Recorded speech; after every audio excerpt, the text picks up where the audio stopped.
Welcome to the Victory Multisport podcast. This is Coach Sarge, and I'm with Coach Scott. Hey there. Coach Kenny. Yo. How you doing today, guys? Besides all that, I'm doing great. Yeah, thanks for asking. Appreciate you so much. So, hey, we wanted to get back together and put out another episode of the podcast for everyone and really just start to kick off the 2024 season. We got a lot of things that have been cooking over the winter that are ready to pop off right now, and we're going to go through a lot of that with everybody. There's probably a couple of fresh announcements out there for those of you that may have been close to victory but haven't really been that close. We got some announcements to make along the way, right? So how do we want to get started? I mean, I've been fielding all kind of questions. What did you do last week? I was getting Sarge is dropping bombs. What's he doing? Right. Where's he at? I had somebody walk up to me, Tiago, out of the YMCA, was literally like, What did you guys do last night? I'm trying to think. I'm like, I don't know. I think I watched Fargo with my wife. What do you mean? What did I do last? He goes, no. There was a video on your Instagram. I go, okay, Sarge, Coach Sarge. So what did you do, Bob? Yeah, so the Trek Cranberry are one of our affiliates that we do business with, right? Has a workshop every other week, and they've been doing this over the winter, and they've done things from proper attire for hot riding and cold riding. They've done how to fix a tire clinic, and actually had people with their bike techs and their mechanics working with the different wheels to try to figure that out.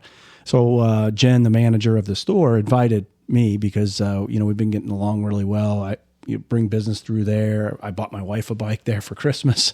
So good relationship with Trek Cranberry, and she invited me to speak and introduced me as a partner of Victory Multisport and one of their affiliate companies that are here in the North Hills of Pittsburgh that just work together to keep people on their wheels, and in a lot of different ways. For us, it's our endurance sports athletes that we bring through there. For them, it's everybody from a beach cruiser to a rails to trails to a gravel to a mountain to a roadie, and then they have been actually moving a couple of speed concepts for some triathletes, right? So they're getting into a little bit of custom ordering the Trek Speed concepts for people that really want them. They're a bit tough to stock in the store because they are usually so custom. People want the right color, they want a certain transmission, they want certain wheels on them. So, but she's more than willing to work with them to build those out. So I spoke, and it was about an hour with Q&A to about a dozen people. Coach Kenny was with me, taking the videos and posting them, doing my social media for me, and getting me out there. But it was mostly just a story of Ironman, story of endurance sports and my cycling experience. And we talked about, times where I got picked up on the side of the road by Kim, because I was cramped up so bad I couldn't go any further, or so forth. And, a couple of the big, most interesting pieces of it were, when I had those mechanical issues at Lake Placid a few years back, and how I got through it, and how I used a little MacGyver, a little duct tape, bubble gum, baling wire, some zip ties to just continue the race and get back in the race. And we talked about mental toughness, about my options were I could just quit. I could just wait for the truck to come pick me up. Probably no harm in that, no foul. Bike was really not in great shape as far as the way the tires had popped and everything. Or I could try to figure it out. Or I could walk in 10 miles carrying my bike, well, in my socks, right? Because those, you can't leave your bike behind in an Ironman race. So I talked about, I had these options. They're all going through my mind. I'm sitting on the side of the road in the rain with my bike upside down and the wheels off and the tires off. And, what am I going to do? And ultimately I bummed enough things, borrowed enough things, got it back together and got in, and then got to run my 26.2. So it was a great evening. Really, appreciate the host having those workshops for riders and cyclists in the area, and appreciate them inviting me and having Victory be out there. We certainly told more people about us and about what we do and how we might be able to help them. Well, you did fantastic. I mean, I was sitting there and, knowing you as well as I do, I don't usually see you in that vein where you're standing up in front of a room, and you carried the audience, you took control, you laid it out there, you were so knowledgeable. And those 12 people, call it, and Coach Alice was there, and we had a couple Rise2Try athletes there. all of them got better. And even the folks that never ventured into a 50-mile ride, they're going to get better. Mm-hmm. They were thinking about, I didn't think about leaving a note on my car if I'm going riding by myself where I'm going in case something happens, or carrying your cell phone, or why they needed certain tools. So, I mean, I thought it was great. I think Troy Bloom messaged me separately, and he's like, that looked so organized. Did Sarge give him the athlete guide before the review and when questions were going to be asked? Yeah. So they were even asking about that. Yeah, I did not, but she's been doing it for a while, and this is not the first one. So, it was well organized. I wish, it would have been nicer to have 20 people there, but it's a small shop, and, we were able to put out a video of a slice of what we talked about. And certainly anybody listening to this podcast or anybody that knows Victory Multisport can certainly reach out, and we'd be happy to have a conversation about the same thing. Do you think you're going to do it again? Oh, I would definitely do it again. I love speaking in front of people. I have no trouble with it whatsoever, especially on subjects where there's no wrong answer. It was what my experience. So I was just talking about my life and what I did and how I think about things. So it's awesome. It was pretty cool. So I'd love to do more, and we'll do some at race camp for sure. And we'll talk more about race camp today. Absolutely. So. Yeah, you killed it. It was really good. So I liked it. Like today, I said to Scott, like I was here at 12:50. Scott came at like 12:52, and I'm like, ooh, Sarge isn't here yet. This is like odd to me. So, and then I'm thinking, okay, what's going on? Why isn't he here? Like, because you would always say if I'm on time, I'm late. Yeah. And you came in at 1:01. Like I'm a bookkeeper, I take note of all that stuff, and I'll use it at some point. But why were you late? I heard you say you were spinning in full gas. I was on full gas on my Wahoo. So I'm getting my miles in, getting my spins in. I swam yesterday a mile next to you in the lane next to you as you're doing your workout, and I'm just making sure that I'm ready for the next thing. Right. So we've got Galveston 70.3 coming up with Joey P.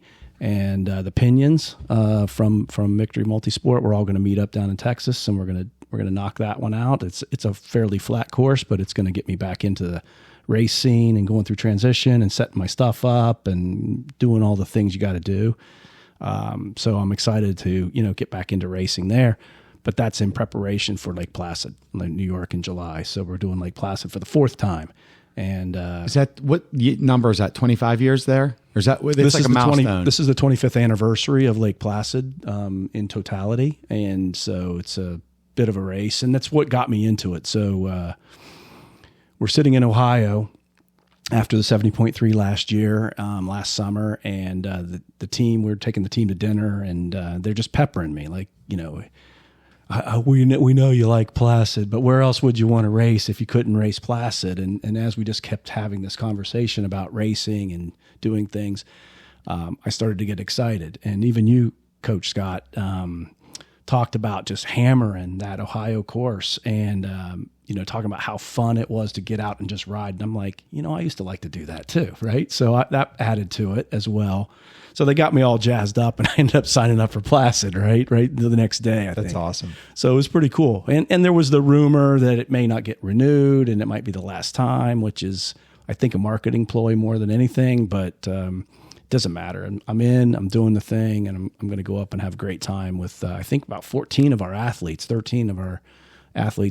and now with teams like Coach Ken Prezzudi's team here in Pittsburgh and a few other people we know from the PTC, the Pittsburgh Tri Club. I think we're going to have a huge Pittsburgh contingent, and representation in Lake Placid in July. We might be the headquartered house on that course. We're literally right at the turnaround. We're definitely Victory Multisport headquarters, which is for spectators to come by and use during the day. Is right on the Lake Placid Drive, Mirror Lake Drive, and right near the run turnaround, right near the turn as you come over the North Woods Boulevard onto Mirror Lake Drive. We're about 2 doors down from that corner, so it's awesome. I know. I worked hard to find it. I was just looking at all the different Airbnbs. I bet you were. Yeah. So that has Coach Sarge written all over 100%. 100%. So. No, and I was there last year, watching Denali and Spence do their thing. And there is just something magical. And that one was tough. Spectating a 140.6 is really hard because it's such a long distance in between opportunities that you may see somebody. Like when we did 140.6 Maryland, that was great because we had 8 or 9 athletes in it, and you almost saw somebody on the run every couple minutes or every 10 minutes or so, somebody was coming by. That was hard because we had 2 athletes and they were so spread out in different places, just waiting. So this is going to be a blast this year, having 13 to 15 athletes plus PTC, plus maybe Maddie's people, plus Ken Prizzuti's, and it's just going to be a big party up there. Oh yeah, a 4-1-2 takeover. Absolutely, and it's just you said it was a magical place. We've raced other places. We've done other races. All of us have.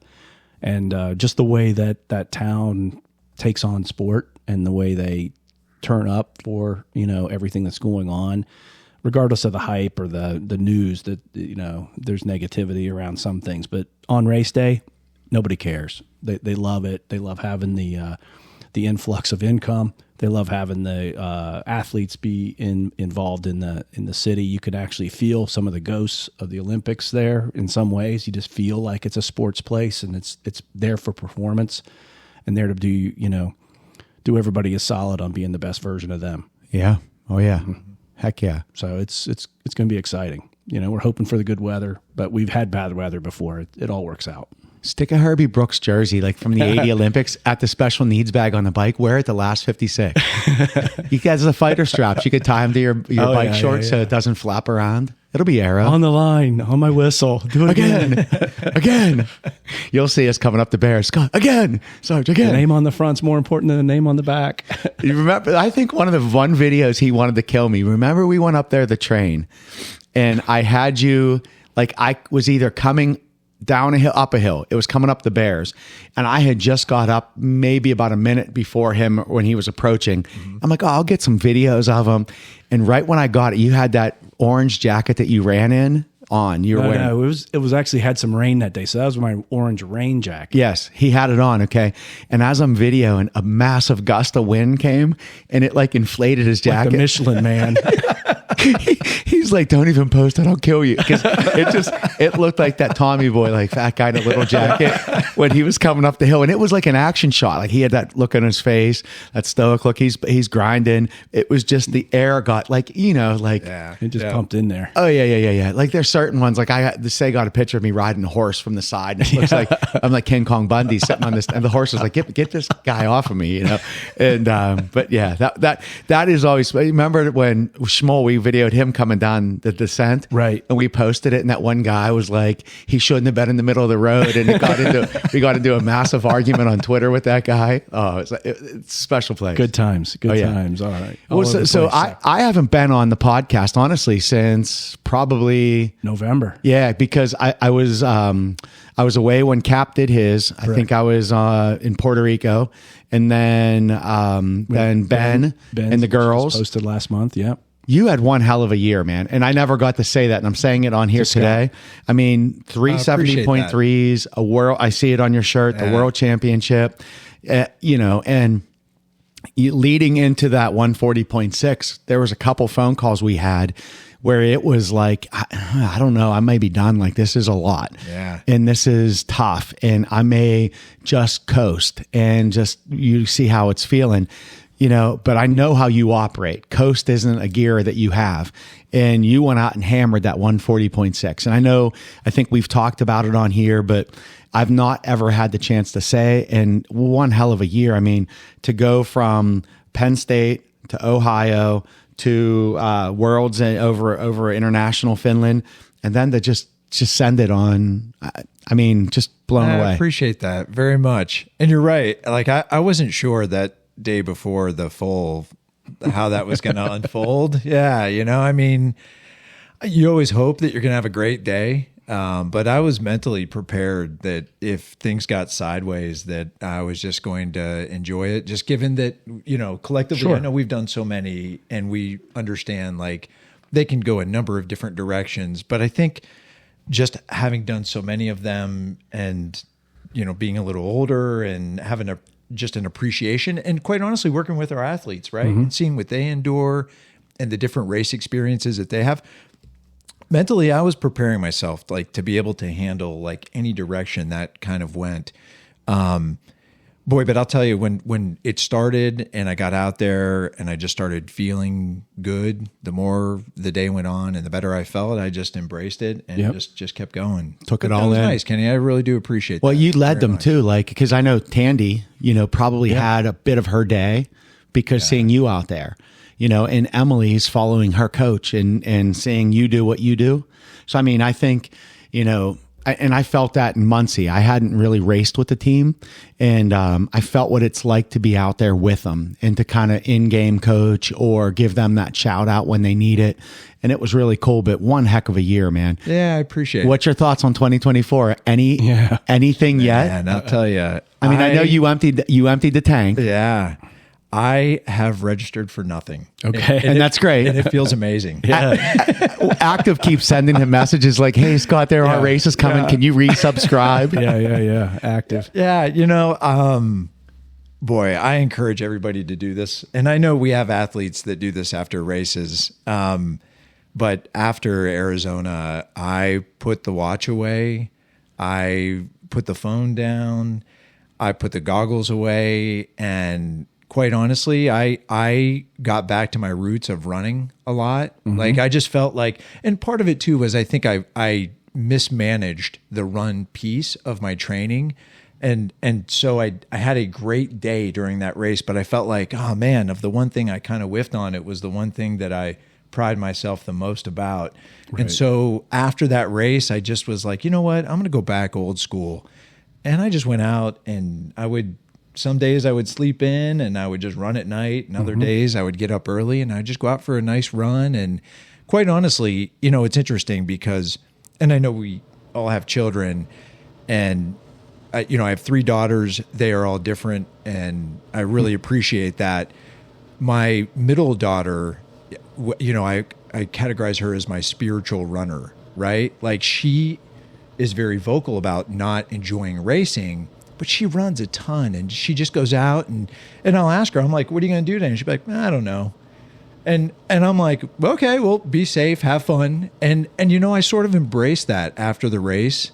And man, it felt so good. Yeah. Like just for like a month or so, Sure. right? Just Well, you to kind need of that mentally too. decompress. Yeah. Because for a whole year, you were locked, loaded, and ready to shoot. Oh yeah. Yeah. Well, it kept stacking on you, right? Because you weren't expecting to make you tried to make, but you weren't sure you were going to make the Worlds. And then one just led to the other. That's and it kept right. stacking, You were almost right? every month for a period. That's right. And That's you were right. in Nice, Finland, like your travel. So taking that time to figure out what you want, it's beautiful. It's great. I will say also, and I feel like we learn so much from each other and we learn a lot from our athletes.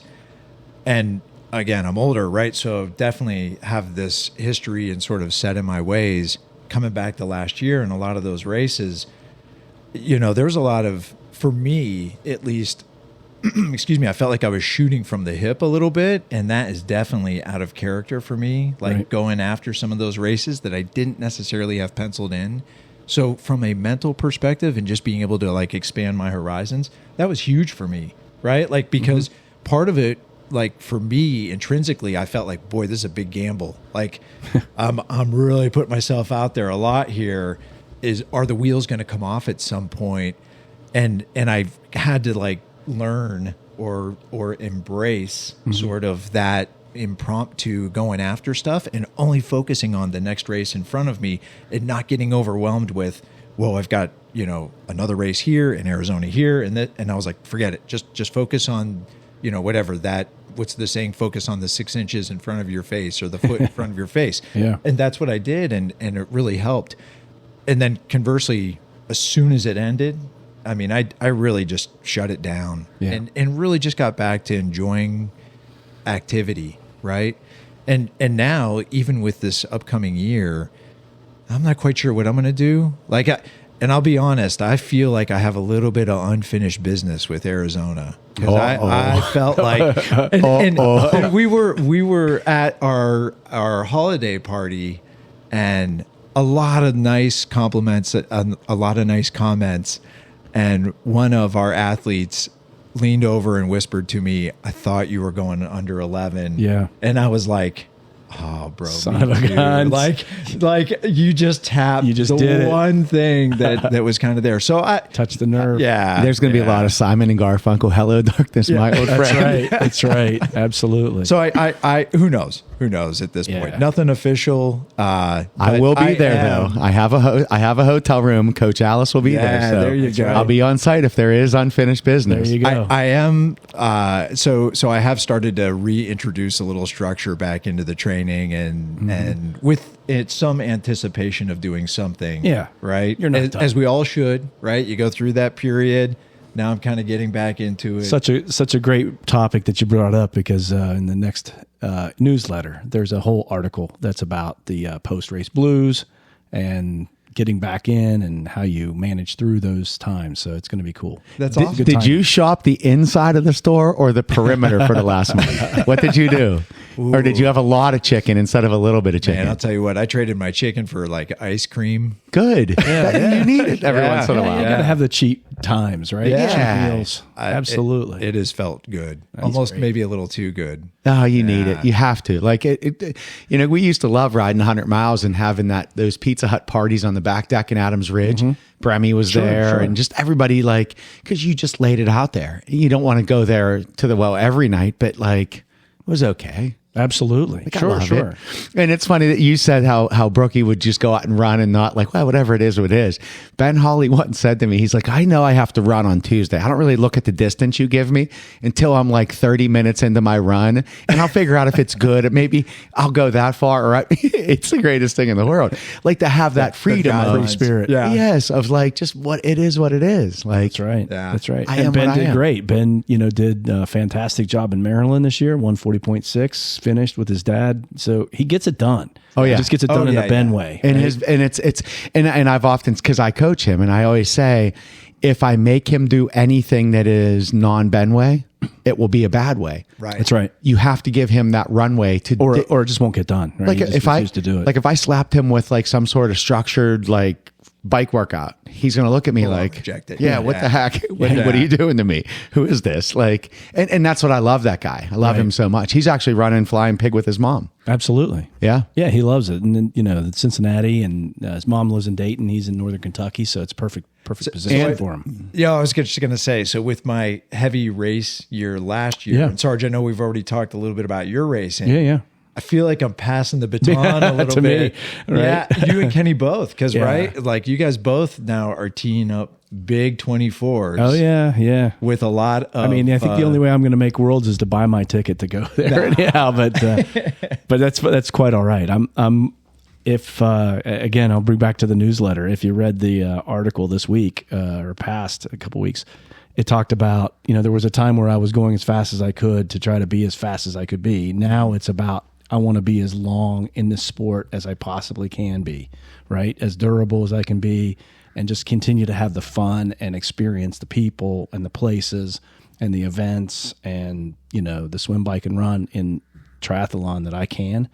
And I'll mix in some other stuff because I've got some ideas that someday I might want to, get into a little bit of military style obstacle stuff, if I'm able to continue to do that. But I want to be durable. I want to be able to come back and fight for another day and not just have any kind of trauma that's going to cut that short. So I'm excited about this year. I've got 2 on the docket. That's perfect for me. I'll do something else in the meantime, as far as running or something in the fall as well. Maybe we'll go to Buffalo Creek and hit that half or something like that. That's always good for us here. Mm-hmm. But I'll take that torch. Let's go. Yeah. I'm on. Look at him. Yeah. Heck yeah. Let's do it. So, Kenny, you talked about the structure and Ben, maybe being one of the athletes that's, he's not all about the zeros and the ones and the datas and the peaks and the valleys of, the zones. He just gets work done and just does that. So can you talk a little bit more about that? Yeah. I mean, I think it's one of those things, as I look at what I'm working on towards 2024 right now is I'm swimming around Key West. And so it's a 12 and a half mile. Whoa. That's got to be a bigger announcement than that. Wow. So Kenny's doing an endurance swim all the way around the island of Key West. It's 12 and a half miles. Correct. That's right. And so, why this one's been laying on me probably for 5 or 6 years. And I don't know the exact day. I know it was in that 4 to 6 year range back. I had went down to Tampa with high aspirations. That was my first channel swim. And again, it's one of those things, I didn't know what I didn't know. And I walked into that water. I was petrified. I was petrified of what was in it. I was petrified that my daughter was going to be down there. I was afraid that I wasn't coming out of the water. Like I was having really bad nightmares. And I had, like, it was living rent free in my whole body. Like I was so like worked up about it. And I got into that water, and about mile 20, I decided at that point I had nothing left. I felt like my chest muscle was going to come off my right side. Every stroke was painful, and I didn't know what was going on. And so when I look at my proud racing history, that was one of my true failures that I felt, man, I left it on the table. I could have went at it differently. It was rough as can be out there. I didn't want to make any excuses. I mean, I did it. I made the call. I touched the boat. I yelled freedom, as they say in Braveheart. You yell freedom, it's going to all go away. And that haunted me that day.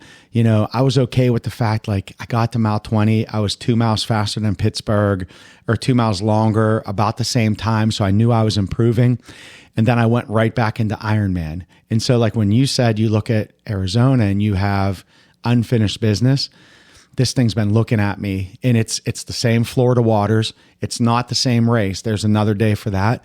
This one will be the 12 miles around Key West, and I'm going to go down there. Ben and Kate are going to come down. The same kayakers that have dealt with me before, Sarge and Ron, are going to be down there. Some of the wives say will be there. Tracy will be there. I think Kim's going. Yep. And we're going to go down and make an assault on that. And with that, I know that how I felt that day, I can't do the same things. So when I looked at my training back then, I was doing everything. I would get program stuff on my watch, and it was driving me nuts, almost to the point of like, I don't need this rest, or I should have this rest, or what's going on, or it's not taken, and I'm in this water for 8 hours. Like, how the heck is this going on? And so I started, like, I mean, my last couple swims, I did a 5,000 yard, I did a 4,000 yard. I didn't even wear my watch. I'm going by feel. I'm going to make sure I know when I look up and I can see what my average hundreds are. I'm in that 130 to 140 range, depending on how long I go. So I'm not really worried about a second here or a second there. I don't want to be married to it. Like, I can go out. I have the form goggles, and I love them. But when I wear them in those long ones, it drives me nuts that I can see that in my eye. I can see it. It's telling me what I'm doing. Like, I just need to go for feel. I'm doing things now where I'm swimming with shirts on in 1,000-yard sets, to feel with that, dealing with balance and strength. And that was a Matty Moe. He had mentioned, like, hey, if you're going out in that ocean water, you should create drag and fight through that. And I'm not doing it at the beginning when I'm fresh. I'm doing it towards the end. And so, like, one of the things... Your times are going to be different when you're trying to apply these different training techniques to your swims. So correct. What good is trying to hit that 135 when you're dragging a parachute or you're wearing a baggy shirt? Yeah. And so, like, when I'm going at it, like, I'm trying to do, my Saturdays are going to tend to be in that 8,000 to 12,000 yards. I'm doing a lot of your theory, Scott, like taking, when you do your run, you try to go up 1 or 2 miles every week so that you're not all of a sudden someone's up 10 miles. So, like, I'm going 20,000 to 22,000 to 24,000. I'm going to come down this week. I'm going to go back up. So I'm doing my own coaching here. I'm saying, you know what? I know what I know from last time. I know what I know moving forward. And the other thing I'm doing too, and it's been really beneficial, is I'm leaning on people that are better than me. I'm going in the pool and challenging people that are better. Like, I don't like to swim with Jamie and Jan because they take me to bad places. I mean, they're taking me to 115s, 120s in that set. But when I walk out of the water, man, I'm glad I texted them. I'm glad they were in there with me because they're making me burn in the stomach. So what I'm realizing is, in this training, is I'm giving myself the freedom to say, like Ben's saying, like, sometimes I just need to go out and feel it and not worry about what my clock says. Like, I took it off a couple times. It was driving me crazy. It's showing me that I'm doing drills.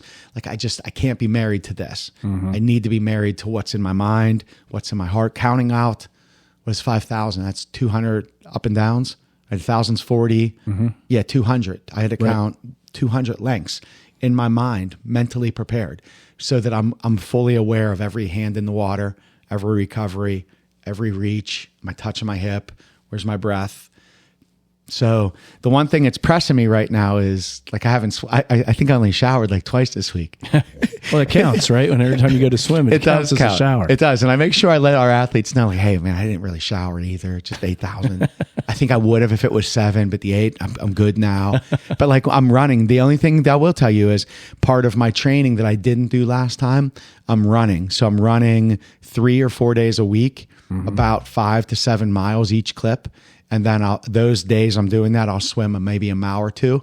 And then the opposite day. So I'm trying to keep that shape of the run right. and what it does, plus the water. I've completely taken the bike out. That bike won't be there. So we'll see, man. I know that the guy that showed up in Tampa will not be the guy that shows up in Key West. I love how you're commingling styles and information from different coaches. That's a great approach, right? You're sort of cherry picking what you think will work for you and then just embedding it within your training. Well, and I think that comes down like I specifically, like I've had a couple athletes like this year. So I've encouraged Kate to go over to Coach Hayden to have another ear. And there's reasons for that. And she's striving, like she's thriving. She's thriving with that. And for her, she's hearing my way of it. And now Hayden's doing the bike and the run for her. And I'm still her lead guy on the water because her big swim this year is the Chesapeake. And the reason her and Ben are coming down to Key West, I think I jumped the gun on Ben. Ben wanted to do that race, but maybe that'll be next year for him. Jay Bird and Grace just went over to Coach Nelly so they could get some more heart rate data, to look at that next chapter. So like when I look at, how I'm going to attack this water, you're in my mind about making sure I'm running, making sure, I'm structured on my goals and I'm writing things down and I'm keeping notes of what I'm doing. I'm going to go to Matty Moe. I'm going to look at, and I'm going to go to his, he's doing that class for swim clinics. The swim clinics. Yeah. Like I'm going to start looking at the Jamie and Jans that are going to whoop me in the water, because if the more I'm looping in these key people that I need with me, the better off I'm going to be. So I'm really trying to just grab others and encourage. It's great at times to have a different voice. It really is. Absolutely. Yeah, I totally agree. And I'd like to, so you mentioned about like, you are using a little bit of structure in there, right? Because you need a little bit of that. And then there are times too where you just put the watch on the shelf and you just go after it, right? Just kind of trust your instincts and go.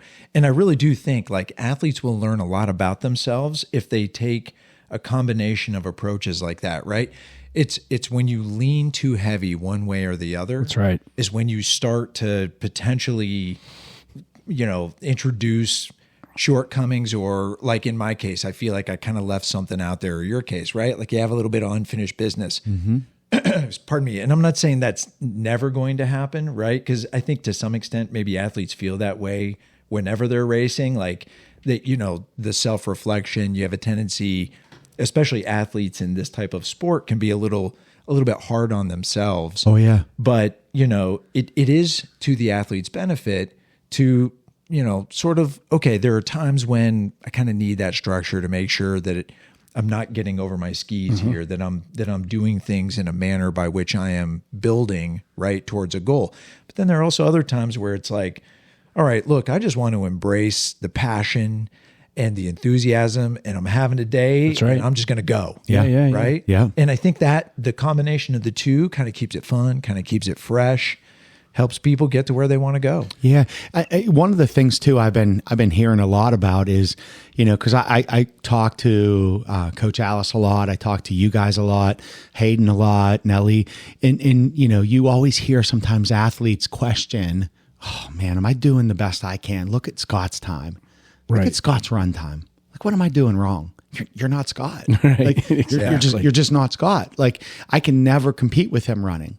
Like, if we go in the water together, it's different. There's too much of that comparison going on. Yeah. And I guess it's just human nature to see it that way. But it's detrimental to the entire experience because they are different people and they are different. I mean, could be different age groups. Oh yeah, because one person that I'm thinking about. I mean, he's got like a 15-second improvement on his swim so far already. And where else is he going to go to? But like I was torqued the other day. I was swimming. I was in the water for 7,000 yards. Okay. And, a guy walked over my opening set. I had the lava shorts on because again, I'm trying to work the salt. The salt is going to take a lot of the kick away. And so I'm working on that buoyancy, still kicking a ton. And I come up and he's like, yeah, you're cheating. And he got in the water and I'm thinking, okay. Like I would never say that to somebody, ever say that. He swam like 1,500 yards. Okay. And Alice looked at me and she goes, I love how he came in and said how you're cheating. And he only swam 1,500. He has no clue how long you're in here. Right. I'm walking out of there almost with asthmatic attacks because I'm breathing in chemical. Yeah. I'm a mess since yesterday, and like all the stuff there, but like, how dare somebody say that to like, and I guess the key is like, you be proud of the work you're putting in. And if you feel like you're working hard, when you're slacking, it, and when you're dumping it out and you're really emptying your pockets. But if you are staying in your lane and you're doing what's on that schedule and you're leaning into people, you're going to get better. It's just natural. It's going to happen. But like, that just always gets me is I could have been upset. Like, man, that guy's, he's swimming sub 130s. Well, he's only in there for 15 of those, 1,500. I'm in here for 7,000. I might be 5 seconds slower than him. Right. But yet I'm cheating because I have my lava shorts on. Yeah. I think that something that you talk about, Scott, on a lot comes into play with this. I mean, the industry, I guess I will say, is very famous for bright, shiny objects, right? Because, I've told people when I do the bike fits, they're always asking me, what kind of trainer do I need? I'm like, you need the one that you have. That's the one you need. And then you need to ride it, whatever it is. And I tell our stories of, doing Ironman, all of our training virtually on fluid trainers, right? When we weren't outside, we were on fluid trainers. That was it. That was the highest tech trainer you could pretty much get. Yeah. Hands-on. Cyclops. Yeah. Cyclops, right? So I'm like, the Wahoo won't make you better. It just makes it maybe more enjoyable, something different, and maybe gives you a little more data that could be interpreted by your coach or someone that knows how that would translate. So I see it in equipment. I see it in the types of workouts. Sometimes athletes get excited about structure, but to your point, you're leaning in too far to that and not having that relief of just doing LSDs, like long slow distance. And you don't need a lot of structure in long, slow distance. Yeah. It's long, it's slow, and it's distance, right? So, well, I thought what was really interesting is, I mean, he had a killer Arizona. Yeah. And I think it was early on in his you went back to the fluid trainer, right? Yeah, that's what I was just going to mention. Off the Wahoo. Yeah. And he almost did a sub 11 on a non-pro, like, and there's a lot to be said. And I think you said it, and then I'll kick it back over, is like, there's certain athletes that you can say, hey, I want you to go out. Like Troy Bloom can do. So he has like a programmed workout I put in on Saturday. But like, I always say to him, hey, listen, you can ride that, but make sure you get this distance. We need to make sure what 100 feels like or 105 feels like, repetitive, like a lot of times. And it's tough because some of our athletes that may be challenged on the bike may be pushing 14 miles per hour. And if the coach doesn't know that and say, yeah, go out and ride 5 hours. Okay. That's only 90 miles. He still has another 22 to go. Like I could like in my heart, I couldn't say to Murph, like, Murph, you need to go out and ride 6 hours. Like, I need you to ride 112. The minute you hit 112, we know what that feels like. That's right. There's a feeling. And you told me that early on, like, you can't replace knowing what that distance feels like. And I'll always remember it. It's interesting because I know earlier I was talking about like getting out of my comfort zone in terms of like embracing a little bit of impromptu thinking and shooting from the hip. But you're right. Like when I was training for Arizona, I was on Zwift and I started getting in my own head. Like I was looking at whatever, like others that were online at the same time or others that were just riding while I was riding, right? Yeah. Like I was like, oh, what am I doing here? Carlos from Mexico was killing it. Yeah, right? yeah. So I unplugged. I unplugged and I went back to the old school green Seek and fluid destroy trainer. Yeah, that's exactly what I did. Well, the worst part about it is you don't understand it. Like, you're grinding on that Tempest and you're pushing, and then all of a sudden somebody passes you like you're standing still, because they're in the custom workout where they're taking away a lot of the elevation, the hills. And it took me the longest time. I'm sitting there like screaming at the TV. Like, I'm sitting here pushing 20 miles per hour. There's no way this guy is coming up. And you know how I figured it out is I tried to give him like the thumbs up, and it wouldn't let you because he was in a custom world that happened to be on Tempest that day when I was riding. Right. But it got me all fired up. It's interesting. There are no hard and fast rules when it comes to sort of this sport and the training of it, right? It's really, and I tell people all the time, and you talk about it all the time. So run your race, Yeah. right? Like that's one of my go-tos all the time. I'm like, don't worry about everybody else, run your race. And so kind of coming back to my point of getting out of my comfort zone, for me, it was important to know also when to go back to my roots. And that was the moment, right? Like I know the seek and destroy is my staple, right? Like that's my mindset. Yeah. Like if I get to a point where I feel like, man, I've wandered too far, I bring it all back to that. And I just get simple, right? Like I went back on the trainer, and to your point, Kenny, I knew, right? Like Arizona's coming. That's 112 miles. And that I've heard about the wind. I know it's a little hilly at one point. It can be hot. And I was like, man, I've got to be ready. And so I lined up successive in probably 6 or 7 weeks in a row of 100+ mile rides. And I felt like, okay, I'm climbing on this trainer and I'm going to go 100, 105, 110. And damn it, I don't know what this is going to look like. I don't know if it's going to take me 5 hours. I don't know if it's going to take me 7. I'm not climbing off until I hit that distance, because I need to know mentally that, and this comes back to your comments earlier where we were talking about, I don't know what that day is going to look like, and I'm going to embrace whatever it is, but I need to know if I'm having a day, I can continue to have a day. That's right. And if I'm not having a day, I know I can grind it out. Like I just need to mentally know that I can handle anything that is thrown my way. And it took me kind of coming back to that, right? Absolutely. It creates resiliency in the athlete, right? To your point, you can then hit the gas on a great day. You can just go in the bubble and go in the pain cave for the rest of the time if it's a bad day, and you can get it all done. And you know you're confident you're going to finish no matter what when you get there. And for me, it really was kind of getting back to my roots. It really was like and again, every athlete's a little bit different. And part of what people should be learning through this experience is what works for you and what doesn't work for you. Oh, yeah. You know, and I know that typically, like, I don't get injured. So I know I can double down on some hard workouts at times, and it preps me physically and mentally. And it took a little bit of me getting away from that to kind of come back to it. Sure. So coming back to my earlier comment right there about run your race. At no point in time in Arizona that I look around, I can't tell you who was around me. I can't tell you who passed me. I can't tell you who I passed. I don't know. The only person that I remember in that race, other than Tandy, because I did see Tandy a couple times, which was a huge boost, right? And also my family as spectators. But the only person on the course that I recall was a guy on his bike, and I rode up beside him, and we were headed out in the desert, and it felt easy. And I looked at him and I said, this feels too easy. And he said, we're going to pay for it on the way back. Right. And that I remember, but I made a point, right? I had my goals. Yep. I knew what I wanted to achieve.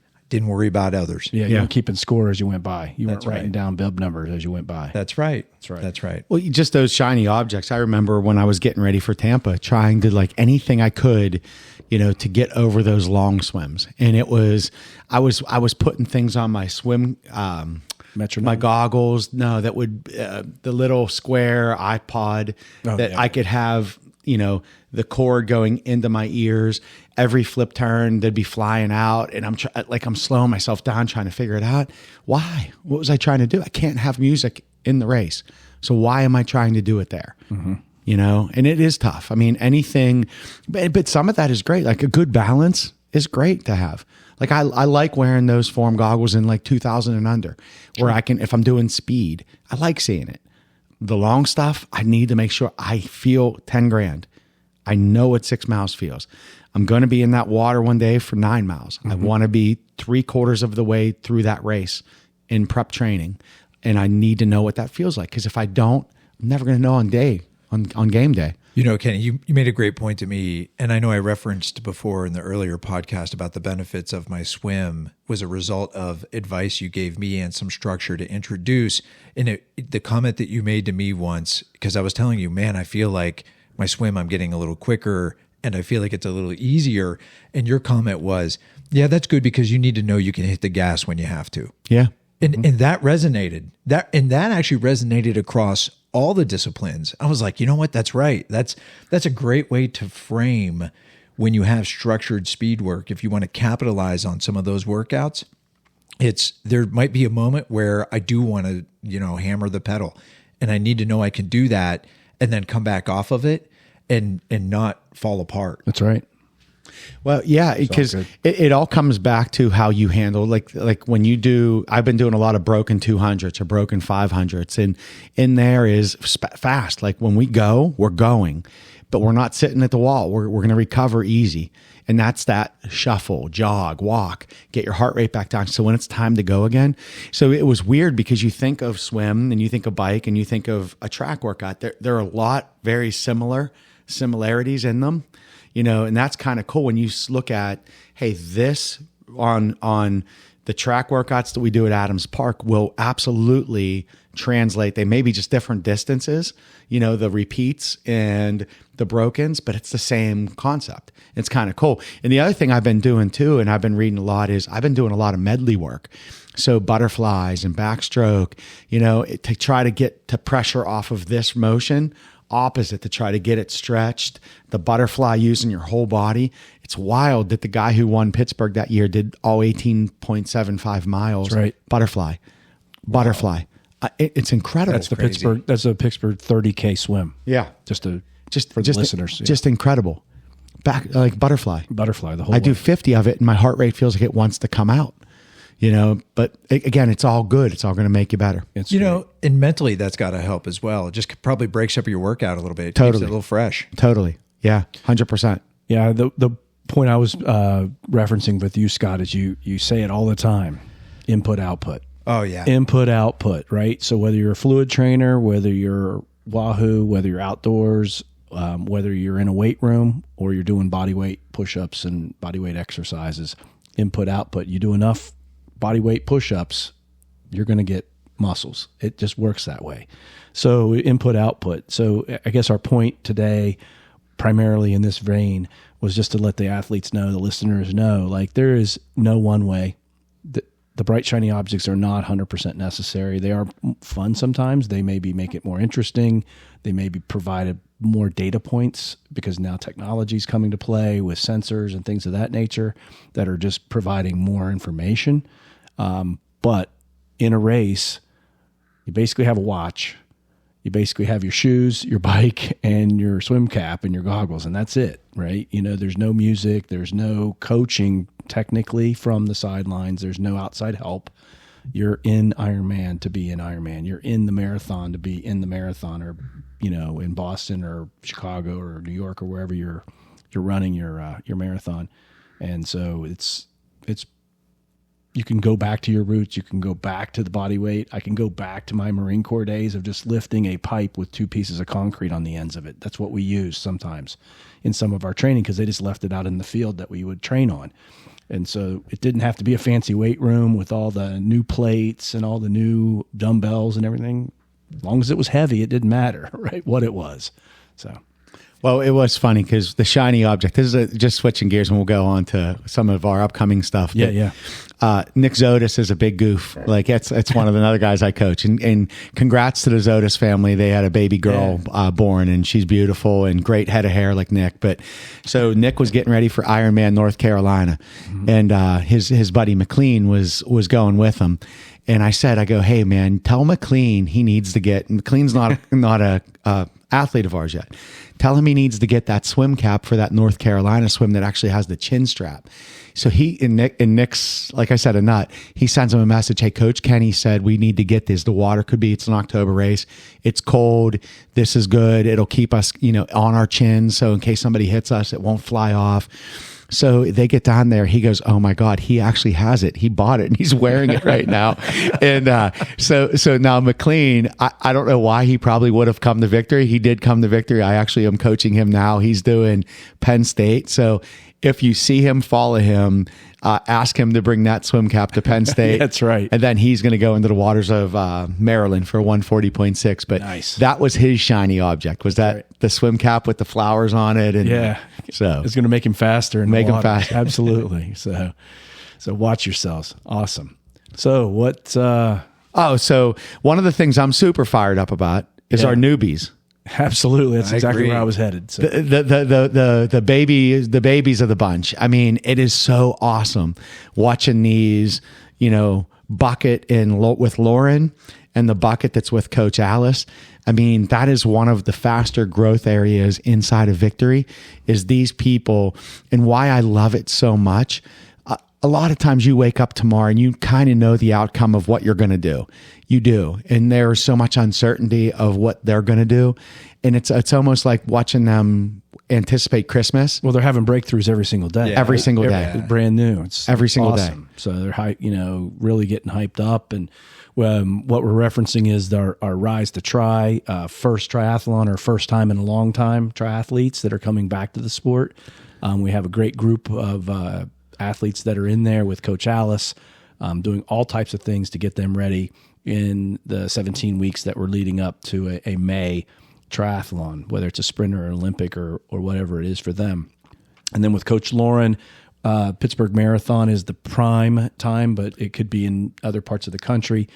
People running their first half and or full marathon, or first in a long time, or trying to get even faster than the last time with Coach Lauren in a group setting, working together with each other, being in group chats with each other, having calls with each other, and really sharing information and creating a sense of community that's going to help them through each of those different kinds of races that they're going after. But it's huge because the people are fired up. Oh, the athletes. I've gotten the privilege of swimming with them. Like I'm working with Jamie or Jan and 2 lanes over, and I'm watching them, and I'm watching all that Alice is doing with them. And, the stories that are coming out of there, unbelievable. Like the Victory, like when you see them at Moraine, embrace them. You got an NFL player, you got some big time overcomers, you got some people that, are just winning life. You got another coach in the low Coach Donald, who's, going to kill the swim, come his Olympic. And there's just so many stories that when you watch one by one, they're little breakthroughs in the water. And that's where a lot of them are challenged in that water, and seeing them getting better every day and eager, and the light bulbs coming on, and they're getting uncommon. They're about to do something. You have talented runners that are now saying, hey, I'm going to put my run aside so I can now focus on triathlon. That's been fantastic. And I know the stories coming out of Lauren's group. I mean, you got one guy go chasing down the 26.2 that has Boston on his mind. You got some young bucks just throwing down. You got some people that have overcome some weight issues that are now out there running and really getting, able to move better and safer for their joints. And they're really going after some, big goals for them. And they're immersed in a group and in a organization that's going to help them every step of the way and be able to be there for them. So it fires me up because all of our athletes that are our true one-to-one athletes, they were them at one point. Sure. And now they get to watch what they walked through to where they are. So like our Rise to Try and our run group, like look around when you start meeting the athletes to know they were once in your shoes and where they can go. And it can go as far as you want it to go. That's right. And it's just amazing. I mean, I think that for some of them, it was a bit intimidating to want to switch sports or get into these things for the first time. But, it was on their heart to do more, to try to get more. And thankfully, we were there to be able to bring them in and put them in a community of people that could help them with coaches that are right there. I mean, both those coaches for their individual disciplines, Alice with tri and Lauren with running, that's what they love. They love bringing in the new people and getting them exposed to the sport and really just helping them through each of those little steps that you got to take, even down to like what socks to wear and what gear. If you look at the chats, it's mostly about those kinds of things. Mm-hmm. It's not necessarily overly technical advice about running. It is about getting the workouts in, getting the volume in, input, output, Scott, right? And a lot about what shoes do I wear? What shoes do you wear? What socks do I wear? What kind of bike, things do I need? Hydration, all these different questions, which are 100% legitimate questions when you're first coming into a sport like this, either one of these, running and or triathlon. So it's great. I love, like, Dean played Hall of Fame, Pitt, lineman, Steelers, 49ers. And you have a guy who said to me, I forgot that I had an athlete inside of me. And you can see it. That's right. Can see it. I mean, to go and dance on that biggest level, the way he picks up things really quick, and he's going to be a fun one to watch just because, and I like why I bring him up is that story of, I forgot who I once was. Mm. And I felt that whenever I didn't do Muncie, when I wasn't going to do Muncie. I still have that fire to compete, and I still want to dance. It's probably why you're going to Placid. We still want that fire. So it's nice to have that fight instead of just sparring all the time. Like, you need to get in the ring and go. And it's going to be fun to watch these all coming because they all have a story. The stories are all incredible. I'm fortunate enough to know them. Mm-hmm. And Victor, you're going to see them tear it up in Moraine, Pittsburgh Marathon. And I already am hearing round 2 is going to come for Rise2Victory 2 in Moraine number 2. You have some of those guys talking 70.3 already. Mm-hmm. And I think the run group may go again for Rehoboth. So yeah, Rehoboth for sure. Yeah. I think is really popping off for that early December race. Apparently it's party in the USA for that one. They, I guess there is a big party afterwards that people are looking forward to, but the price of admission is to run first and then you get to party. So the team that went to Rehoboth last year had a great time. There's a personal connection with a couple of athletes down there. We have our beloved Bean is down there as a state trooper now, and the Porter family has a family connection to a house. So there's just some connection back to Delaware, and it was a good time. And timing is right to do a second run at getting more people into endurance sports from a running perspective. I was going to come back to Dean really quick because I have not met Dean personally yet. I've met him on Zoom calls, but I've heard some stories that he's a pretty fun guy too. Right? He's cutting up in the pool. And he's telling stories. Yeah. Well, he has the locker room humor, right? So he casually just dropped so Cam Hayward is one of the best Steelers, and he had 2 brothers. Connor plays for the Steelers, and then there was another one, and they all went to, one was Duke, one was Ohio State, Michigan State. So it's a family. The dad was Ironhead, and Ironhead was one of the all-time great running backs at Pitt. They called him Ironhead because his head was so big, and he'd always break his face masks, hitting people so hard. And he was like Jerome Bettis before the bus, a massive guy. And he used to be the blocking back for, he had to be the fullback. So Dean was an offensive lineman. On jumbo sets, he'd be the fullback and he's like, that son of a gun used to run right up my butt and just hammer me. But yeah, it's interesting. I got to block Charles Haley every day.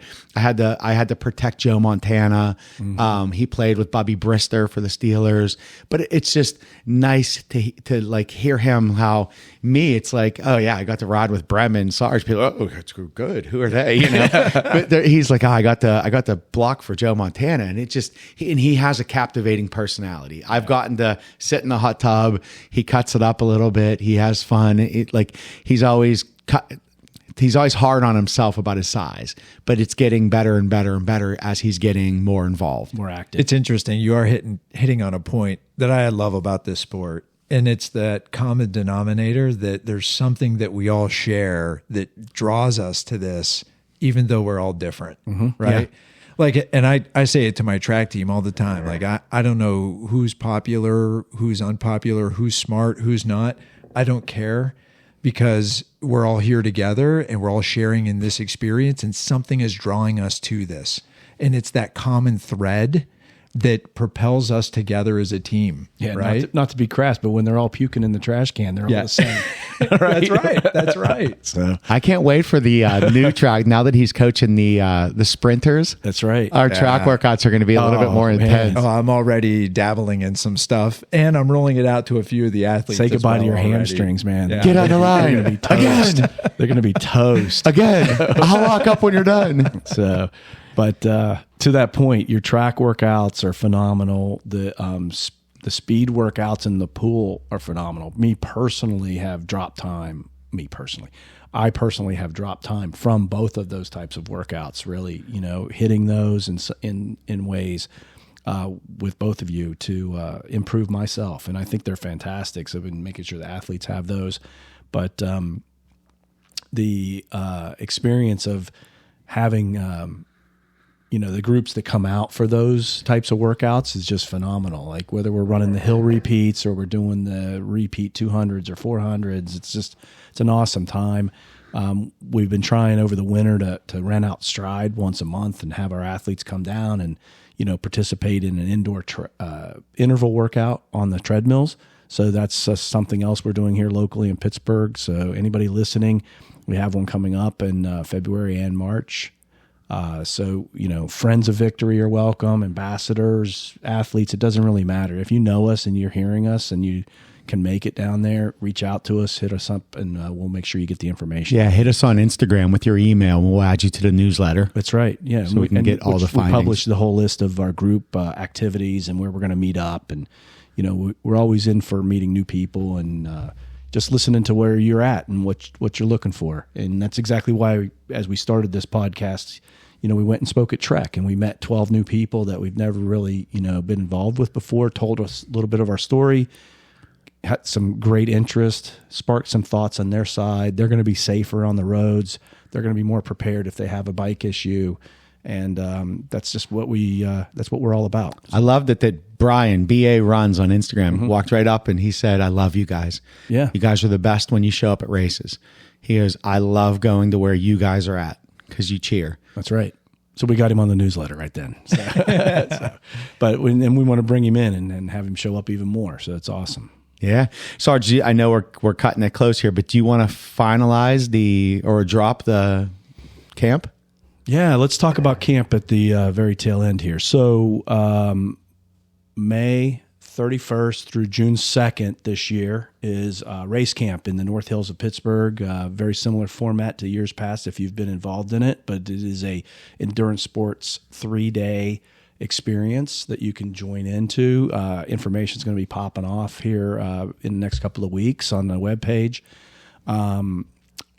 Usually we do clinics on Friday where we have all types of form, maybe video analytics of running, swimming, biking activities. Then we do a bit of a long workout on Saturday for all different disciplines.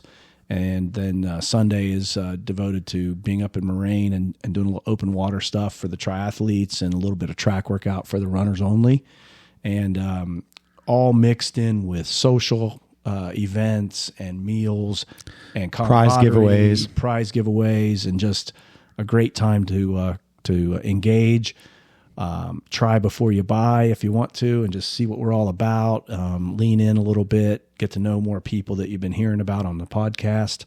We have athletes that come in from all over the country for this, so you'll meet people like Sniper and other people that Tandy.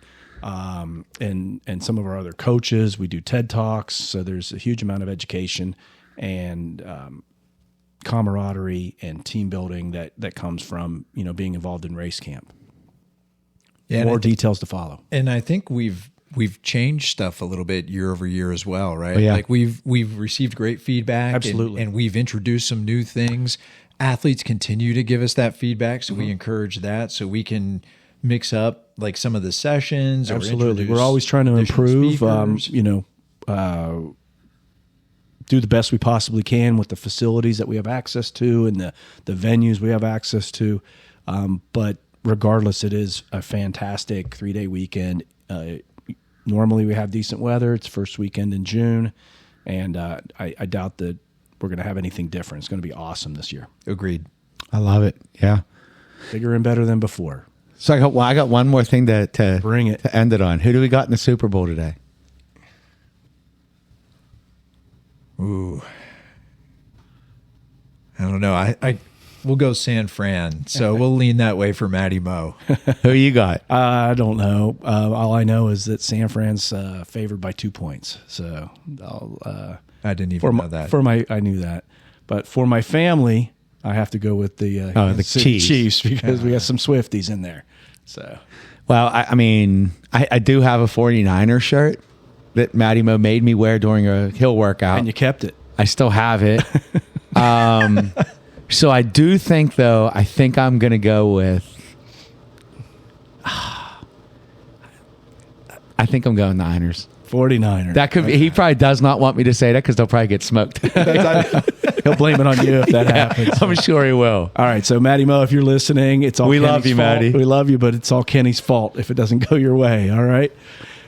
So thanks everybody for listening. We appreciate the time today for hearing another episode of the Victory Multisport podcast. Like and share us on Spotify and Apple or wherever you get your podcast, and we'll talk to everybody very soon.